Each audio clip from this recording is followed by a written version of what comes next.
Usain bolt.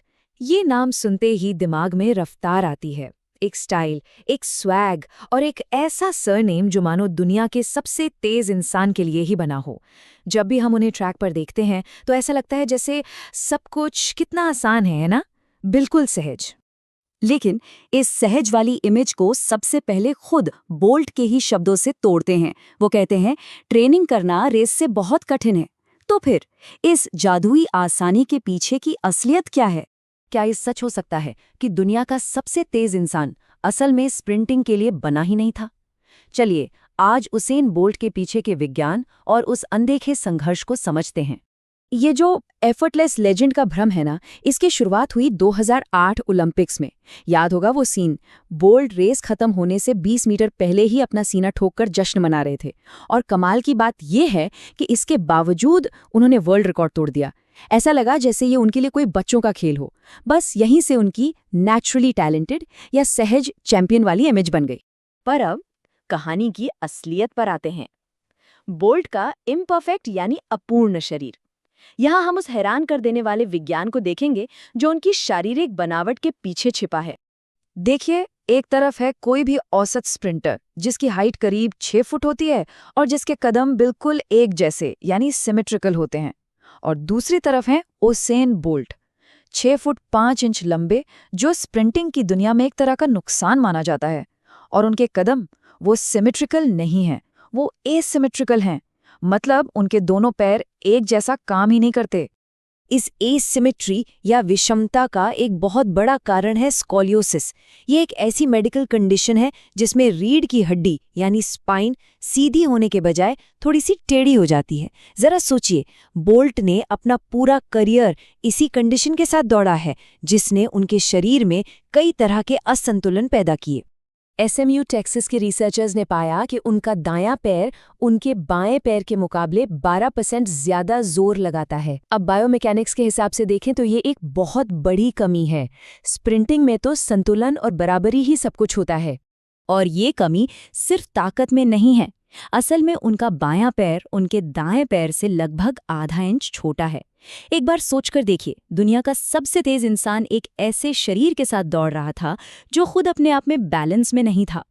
तो सवाल ये उठता है कि इतनी सारी कमियों के बावजूद उन्होंने रफ्तार का एक कामयाब फॉर्मूला बनाया कैसे? चलिए अब समझते हैं उनकी जीत के असली विज्ञान को।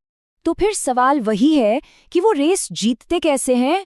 अगर उनका स्टार्ट धीमा है, शरीर में इतनी कमियां हैं, तो फिर आखिर में पोडियम के टॉप पर हमेशा वही कैसे खड़े होते थे? इसका जवाब है उनके इस फॉर्मूले में। देखिए, खेल वैज्ञानिक कहते हैं कि 100 मीटर की रेस एक अच्छी शुरुआत से नहीं, बल्कि अंत में अपनी स्पीड कम ना होने देने से जीती जाती है। इसके 2 स्टेप्स हैं। पहला, जमीन पर जबरदस्त फोर्स लगाना, और दूसरा, अपनी स्पीड कम होने की दर को बिल्कुल घटा देना।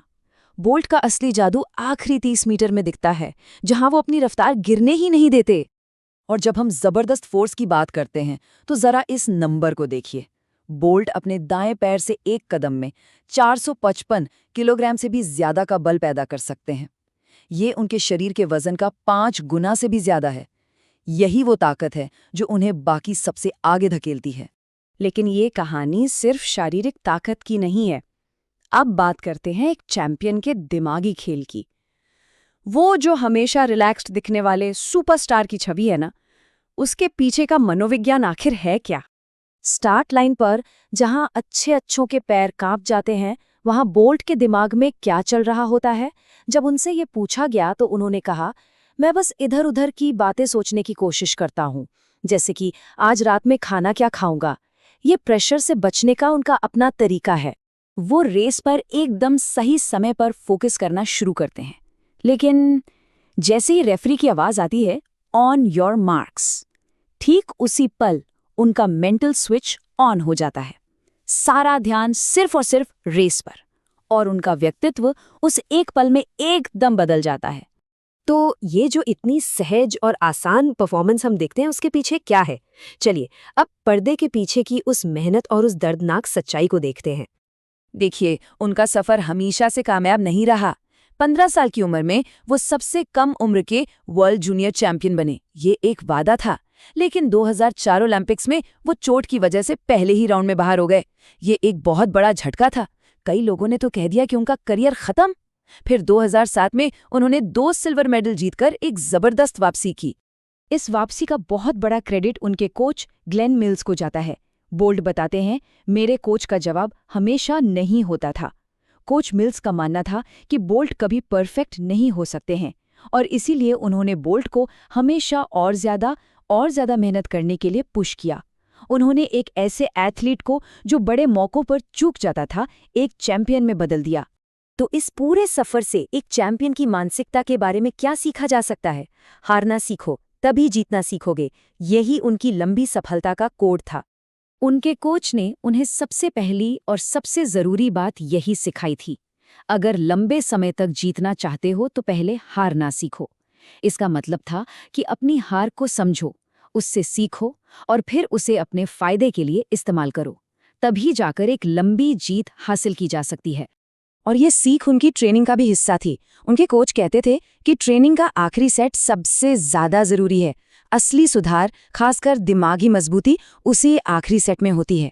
जब शरीर जवाब दे दे, जब वो कहे कि अब बस घर चलो, ठीक उसी पल आपको उस मानसिक दीवार को तोड़कर आगे जाना है।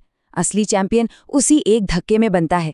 तो इस पूरी कहानी के बाद हम एक बहुत ही दिलचस्प सवाल पर आकर रुकते हैं। एक एथलीट का सबसे बड़ा टैलेंट आखिर है क्या? उनका शरीर जो उन्हें वो बेमिसाल रफ्तार देता है, या फिर उनका दिमाग जो उन्हें हर कमी, हर हार और हर दर्द से ऊपर उठकर जीतना सिखाता है? शायद असलियत इन दोनों के बीच में कहीं छिपी है।